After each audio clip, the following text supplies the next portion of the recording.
Da li je moguće od ovakvog jednog prostora koji je dosta skučen i neskladan napraviti šarmantni devojački stan koji osvaja na prvi pogled? Izgleda da je moguće. Pogledajte kako.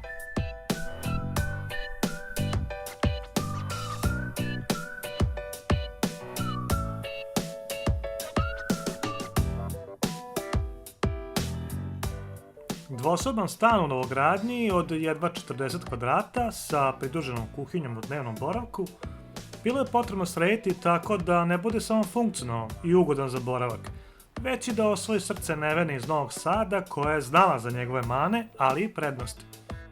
Pomislila sam da je vrlo mali, da ne znam kako će uspjeti da se organizuje, ali sam videla potencijal zbog lijepog pogleda, dobre visine, lijepog položaja same zgrade. Da bi se jedan ovakav prostor priveo nameni i iskoristili svi njegove potencijali, Nevena je odmah znala šta treba da uradi. Dogovorili smo se da ćemo angažovati arhitektu jer nismo imali iskustva baš s uređivanjem stanova. A izbor je pao na arhitektu i dizajnera interijera Sonju Brstinu. Glavni zadatak bio je da se u najvećoj prostoriji u stanu od 18 metara kvadratnih smeste dnevna soba, trpezarija i kuhinja. Optimalnim rešavanjem centralne prostorije u stanu dobijene su 3 funkcije u jednom prostoru. Tu je pre svega dnevni boravak sa sofom, foteljom i TV komodom, trpezarijski deo u nastavku, kao i kuhinja koja je organizovana u niši koja se nastavlja na prostor za obedovanje. S obzirom na to da je prostor namenjen za mlađu osobu, interijeru je bilo potrebno dati svežinu i karakter. Upotrebila sam zanimljivu tapetu na zidu trpezarije koja je ujedno postala i centralni motiv cijelog stana. Trpezarija je tako postala najdominantniji deo u stanu, a pored floralne tapete u ovoj prostoriji zanimljivo i rješenje za sedenje.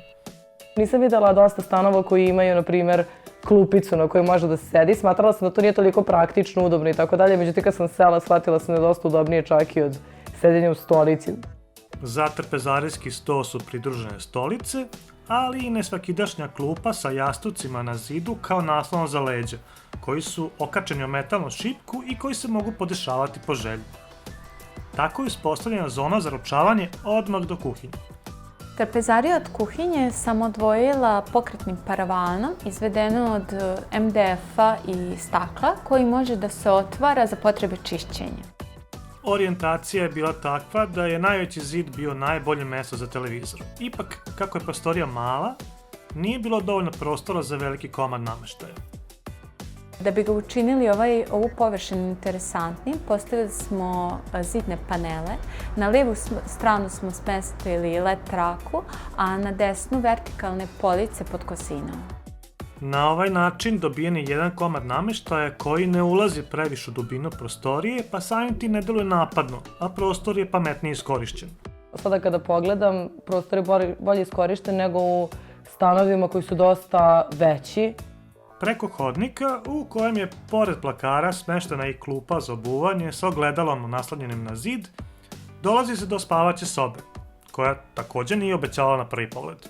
Kada smo prvi put mi vidjeli, nismo mogli da zamislimo gdje će da stane zapravo bračni krevet, kako će moći da se prođe do terase koja također postoji.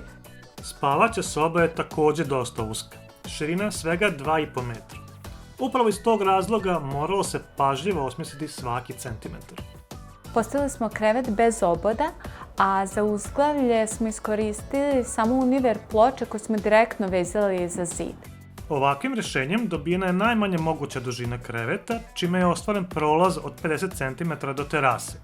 Na kraju ispalo tako da postoji savršeno dovoljno mesta i da se prođe i da je vrlo komforna zapravo. Jedini akcenat jeste upravo tapeta iza kreveta koja daje dinamiku cijelom prostoru. Iako je stan mali, Sonja ga je učinila funkcionalnim, dok je par elemenata poput floralne tapete na zidu, jastuka u boji tapete i par detalja koji razbijaju ambijent, ovaj prostor učinio dinamičnim i atraktivnim. Baš kao što treba da izgleda jedan devojački stan. Savršeno, jednostavno sam ostala bez teksta. Tako je ovaj stan od početne ideje realizovan baš onako kako je u projektu i zamišljen. Ono što mi je bilo vrlo bitno, da je bila realista, kako ga je zamislila i napravila, tako se i ostvarila, bukvalno do sitnih detalja. I tako je od ovoga nastalo ovo.